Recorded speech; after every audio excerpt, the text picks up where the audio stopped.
I want to jump back to poker. We were talking before about what didn't change. I found it interesting reading up. I mean, everyone's heard the stories of how you were playing in cash tournaments leading up to this. You played that tournament a few weeks before the World Series of Poker. A lot of people say that, and I think even Dan said it in the interview, there's luck. I mean, he says it probably because people ask him, like, are you going to be like your dad? And he says, well, there's an element of luck and probability of you having that moment. You know, the fact that I think in that actual hand that you won, if he had pulled out if there had been a 7 on the river or something like that, then you may not have been in the situation that you'd been in. There's this entire thesis in poker where you follow a system, so to speak, that gives you a better chance for what you and he say of going with your gut in the right moments. So I guess I'm curious as to how do you think about strategy within a game or your principles to playing poker? Look, poker, you know, I've spoken about this a lot. Poker mimics life so much. You know, business, life, whatever, relationships, because you need to do the hard work to understand the fundamentals, to understand the odds, to understand the cards. But then there's that element of luck that still needs to go your way. You look around anywhere in the world, in business or in life, you tell me where luck's not involved. Yeah. Even in tennis and golf, where probably the most skillful individual sports that we know of, right? Sometimes his ball hits the fairway and takes a bad bounce right, and now he's stuck in the lip of a bunker, right? Sometimes it bounces left out of the bunker and now he's in the middle of the fairway. Poker's the same, you know? The chances of it happening are small, but there's still a chance. When I have you locked up and you only have 2.5% to beat me, you still have 2.5%. And you know what? Sometimes it happens. It does. Sometimes it does. And sometimes it happens the other way. Like in you spoke about my 5 diamond, my WPT victory. There was a moment halfway through that final table when we were playing where I had ace queen and the other guy had queen. I had queens and the other guy had ace queen, right? And when I had him all in and I had a few chips left.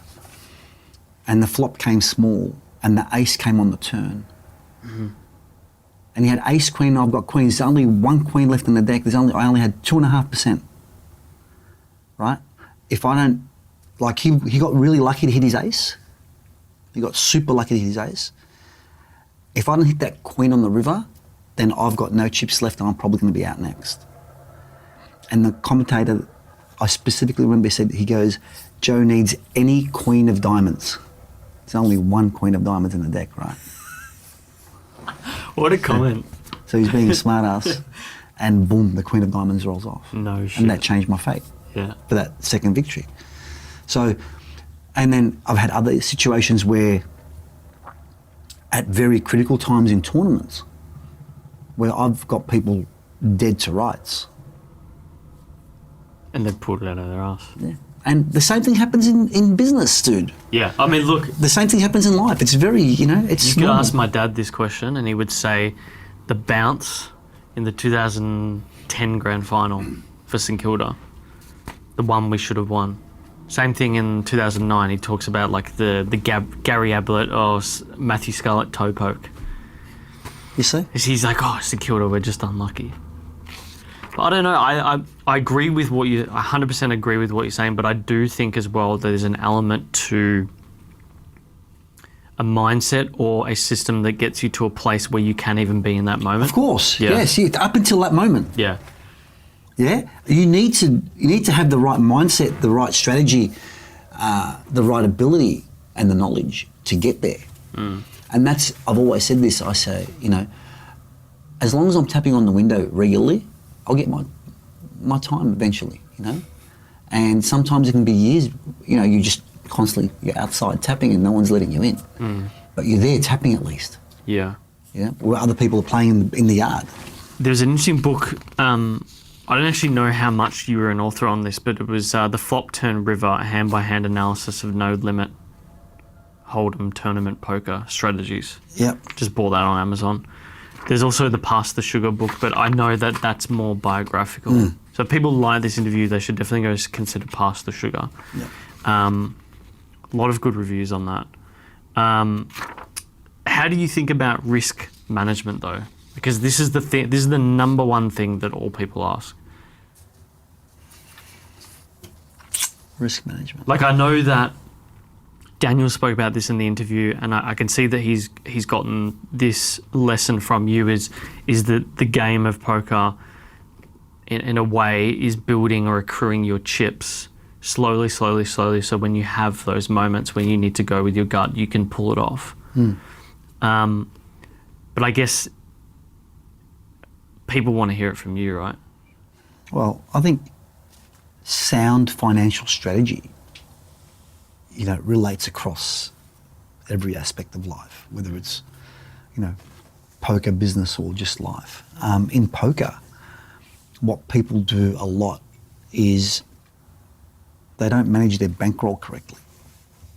And I have $1,000, and that's all I have for poker. I should never be exposing more than 5% of that $1,000 at a time.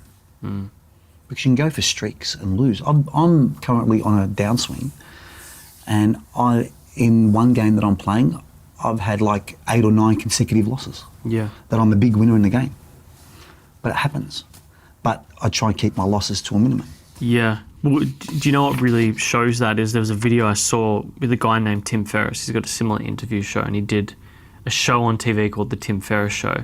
I cannot for the life of me remember who it was a guy who won the World Series of Poker. So it wasn't Phil Hellmuth. He's interviewed him, but he did a lesson with this guy that had to teach him in 2 days how to compete in a tournament. And the first lesson they did was they gave him a hand, so 2 cards, and then they did the flop with the deck like twice over, and 65% of the time, he didn't have shit. You only connect with the flop 30% of times. Yeah. And so that to me you need really, to know those stats. That really emphasizes to me that mindset of you need to use that 5% bet at a time very carefully, and only when you've got an opportunity. Agree. You mentioned that perseverance is one of the things that poker's taught you. Is there a non-poker moment where that has really helped you in your life? Study, when I was studying to be a chiropractor. Wow. They crammed a 6-year course into 5 years back then because of the funding. And I remember the night before my neuroanatomy exam, or the weekend before, the Saturday, I think the exam was on the Monday. I was sitting at my desk and I was just in tears because I could not understand what the F was going on. And it just perseverance, just working through it, believing that, if I did the right things, I'll get rewarded. But my whole life has been about perseverance. Yeah, I was going to say, do you think poker really taught you that, or do you think you built that up through your own nurture and nature, and that poker aligns with that well? 100%. I think that's where my life helped my poker. Yeah. As I said, I was the eldest. I was like the poster child for my family because I was always studying, working, whatever. And that was just hard work constantly, constantly growing up. And to be honest, I didn't get a childhood. And that's why, people always think I'm so serious. I can't help it. I never had a chance to be, a kid. I always had too much responsibility. Yeah.